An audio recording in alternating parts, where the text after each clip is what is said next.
Hi, I'm Barb Nangle. I'm the founder and CEO of Higher Power Coaching and Consulting, LLC. I want to welcome you to my podcast, Fragmented to Whole, Life Lessons from 12-Step Recovery. On this podcast, I share my experience, strength, and hope from recovery. I don't support or endorse any particular 12-step recovery program, and I don't claim to speak for any 12-step fellowship. My hope is that you will find my words helpful in some way, whether you're in recovery or not. This is episode 112, How and Why to Go from an External Focus to an Internal Focus. If you're a fan of this podcast and want to support it, please check me out on Patreon. If you're not familiar, Patreon is a platform created by creators for creators that allows them to be supported and rewarded for their work by their fans and followers. You can find me at patreon.com/higherpowercoaching.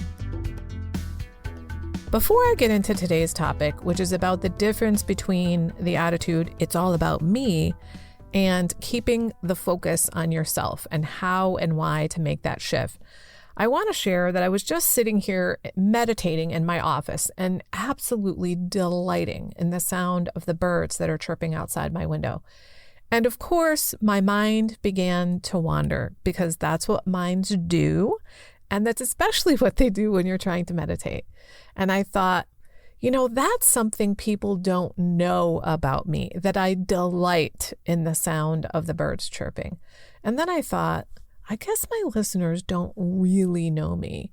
And then I was like, wait a minute, I share so many details of my life on this podcast. So I know they know me. Maybe not all of me, but certainly what makes me tick and how I think and what's important to me. And then I remembered that I just got a new client recently. And when we had our first call, she hopped on the Zoom call and said immediately, I feel like I know you. And I was like, well, if you've been listening to my podcast for a while, then you do, because that is the real me. Thinking that made my mind also wander to the fact that I've gotten most of my clients from my podcast, which I never imagined. When I started the podcast, it was to carry the message of recovery to those who still suffer. It never occurred to me that it would have anything to do with my business, which seems naive in retrospect. But anyway, those are some of my ponderings. So now you know even more about me. Like, I love hearing birdies chirping. I've come to love it more and more this past year as I've been doing the Ziva meditation technique, part of which includes connecting with each of your senses individually at first, and then trying to connect with all of them at once before diving into the meditation. Now, before I dive into today's topic, I want to thank you for listening. It's listeners like you who make Fragmented to Whole possible.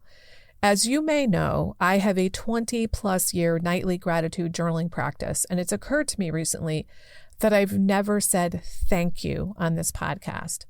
When someone reaches out to me individually about the podcast, I definitely thank them, but I want to take this time to thank you. It means the world to me to be able to share about growth and healing with others in ways that are meaningful. So thank you for listening. Okay, so on to the topic at hand, which is basically going from keep the focus on yourself versus it's all about me. And I know that they sound familiar, but they're really different. And I came up with this topic as a topic for the podcast because I'm constantly telling clients, keep the focus on yourself, keep the focus on yourself, keep the focus on yourself. And one of them asked me, well, how is that different than it's all about me? And I figured she wasn't the only one with that question.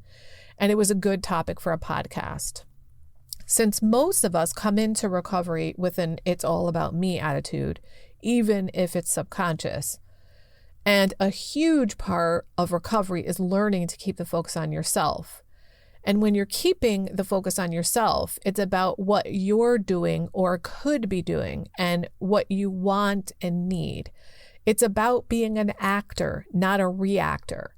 And it's about coming out of victim mentality, taking control of your life. However, when you're always thinking it's all about me, that is about selfishness. Now, there are some people who think that keeping the focus on yourself and having healthy boundaries is selfish, but actually it's selfless when you keep the focus on yourself and mind your own business. If that's the case, you're much more likely to live your life on purpose, to live well, and to contribute to society. You're taking responsibility for yourself and your well-being, and probably acting like a good citizen and contributing to society when you're keeping the focus on yourself.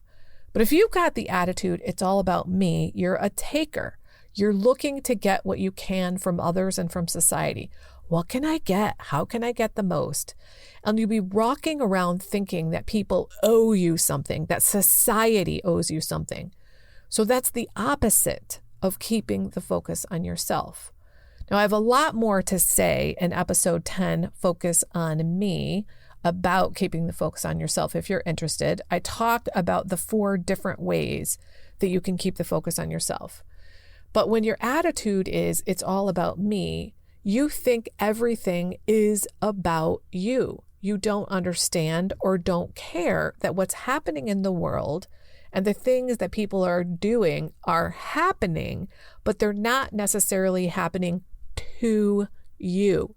My favorite example to give is traffic. I used to drive on the highway and I acted like traffic was happening to me. And not just to me, but to me and me alone. And it wasn't happening to me, it was happening. I just happened to be in traffic. So it's not all about me. Another example might be when somebody does something that pisses you off and you think, oh, they did that just to piss me off, or they did that because they don't like me. Instead of thinking it's all about me, you might try to think about them. Perhaps they did that thing because their mom has cancer and they've been taking her to chemotherapy every day and they're on their last fumes in terms of energy and they're grieving and all of the stuff that comes with that. When you have the mentality, it's all about me, you're totally concerned about what other people are thinking, what other people are doing, and what other people are thinking about you. But when you keep the focus on yourself, you're focused on what you think, what you're doing, what you want, how you want to be in the world, how you want to treat others.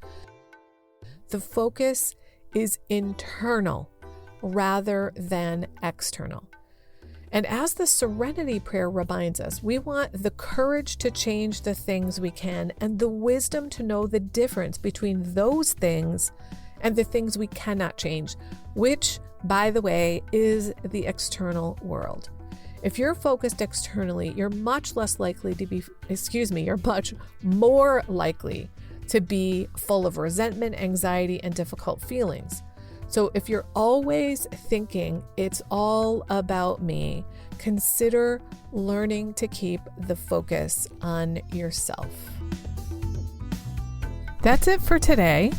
If you've been finding this podcast helpful, please consider a donation to ensure I can continue. To choose the level of support that feels right to you, go to patreon.com/higherpowercoaching.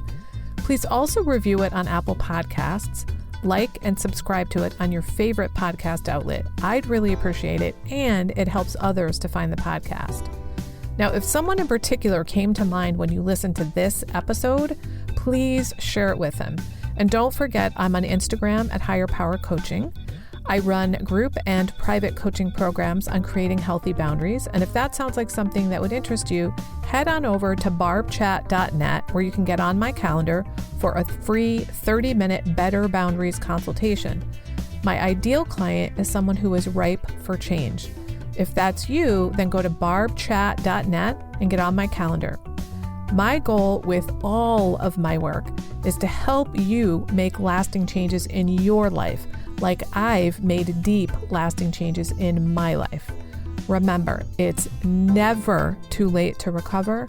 No one is beyond hope, and healing is possible. Thanks for listening.